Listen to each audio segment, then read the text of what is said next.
పరమాత్ముడు చుట్టూ ఉండి మనం రక్షిస్తున్నాడు.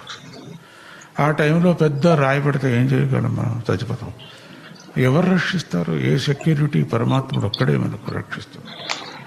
ఎక్కడో ఉండేటువంటి రాళ్ల సందుల్లో ఉండేటువంటి పురుగులు, కప్పలు ఎవరు ఆహారం వేస్తున్నారు?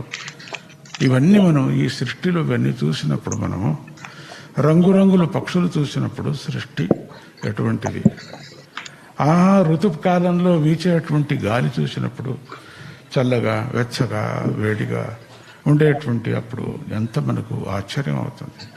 కొండను సృష్టించేవాడు వాడే, కొండను పూర్తిగా అగ్నిలాగా చేసేవాడు వాడే. అయ్యో ఈ కొండ పోయింది, ఏ న్యాయం? న్యాయం వాడిది మాత్రం, మనది కాదు. మనం పరిగెత్తాల.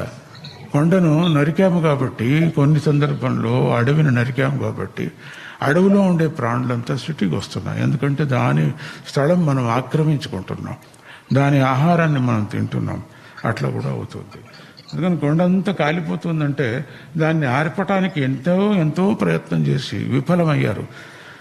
ఆ కొండలో ఉండేటువంటి ఆ ఒక పిచ్చు ఎంత దూరం వెళ్ళిందో, ఎన్ని పల్లెలు నాశనం చేసిందో. ఆ పల్లెలంతా ఎందుకు అక్కడ కట్టుకోవాలా? ఒక మహాసంతులు చెప్తారు, సముద్రం దగ్గర ఇల్లు కట్టుకొని అలలకు ఎందుకయ్యా సిగ్గుపడతావు అని.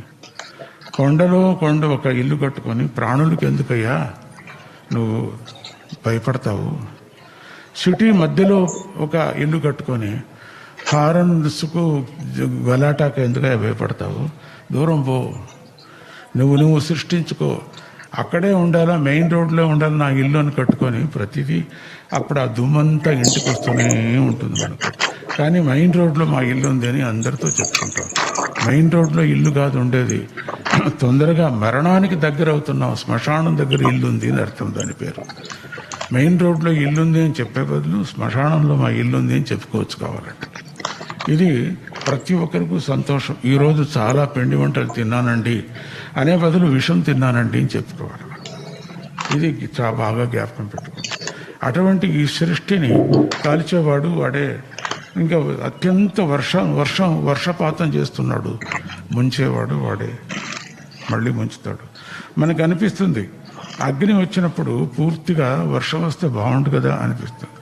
మన బుద్ధి అటువంటిది, అట్లా వస్తే బాగుండు కదా అని మనం ప్రతిదీ సుఖాంతట్టే వెళుతున్నాం. సుఖాంతంగా ముగించాలా అనేటువంటి సంకల్పం చాలా మంచిదే. కానీ ఏది సుఖాంతంగా ముగించాలా, ఏది పూర్తిగా చంపాలా అనేది మాత్రం యోచన చేయగలం మనం. అన్నీ సుఖాంతంగా ముగించడానికి వీల్లేదు. కొన్ని రిపేర్ కావాల్సి వస్తుంది. సుఖాంతంగా ముగిస్తామంటే ఇప్పుడు ఏదో ఒక రిపేర్ చేస్తున్నాము,